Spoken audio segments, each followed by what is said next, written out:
absolutely unbelievable. Anyway, thank you so much. I can't even see you.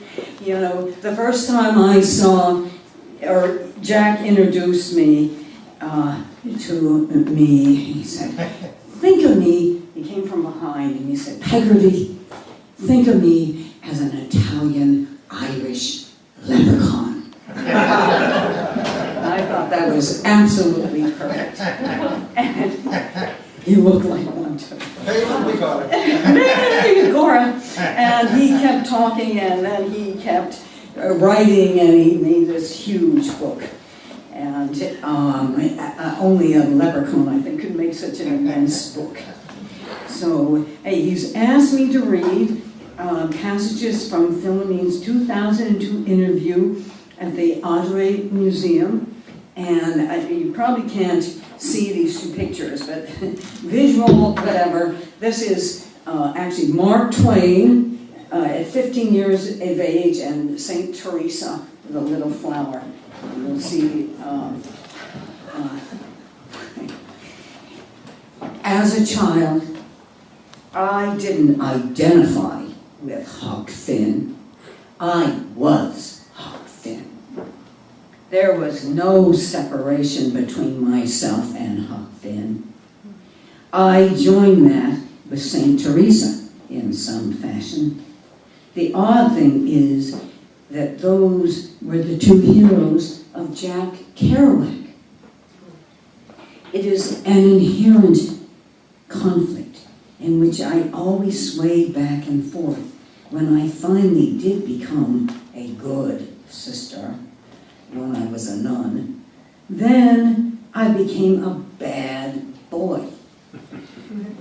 Finally, I escaped in the middle of the night down the side of a mountain into the beat scene in Venice. In Los Angeles, there was a feeling that everything, even the chairs we sit on, could collapse at any moment. Earthquake. And that's a fine way to write a poem, a fine way to live. That is all falling down beside you. You can drive by a building one week, and next week it's gone. The next week it's a shopping center. There are certain aspects I don't like about that, but there's that moment-by-moment lesson in impermanence. It's like the Tibetan Buddhists that made their sand mandala. They put time into it, then scrapped it up and dropped it into the Pacific Ocean. That really is the way. That is the approach to writing a poem. That emptiness. You can't escape it. That in LA. And in LA, you can be anonymous. You can disappear in LA. There's a freedom. I think in Maine, they say it. Think of the United States as a tablecloth.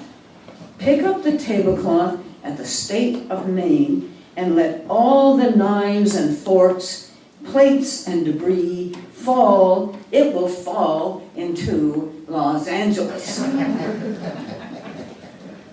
And it's true.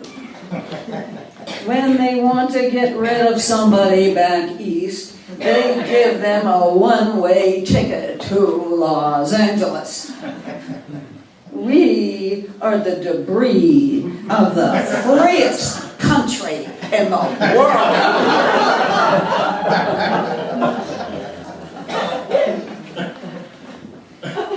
We are.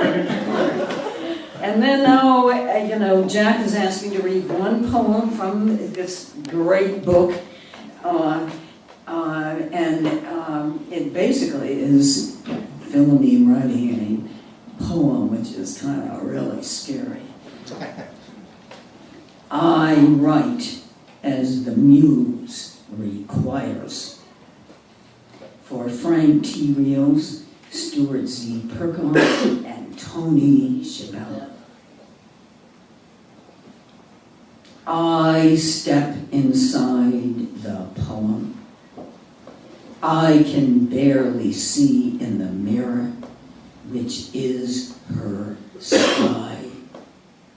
Through its cracks, let me say this carefully, I see her pullets, their diamond eyes, their lips of black velvet. But they are not enough to save the world from falling. Nevertheless, she exacts yet another death. Naked, they lie face down before a greater silence, a greater blackness. I cry out to them, but they do not hear my wailing, nor do I. I speak to myself with an alphabet that flows thick like blood at the edge of darkness. I no longer know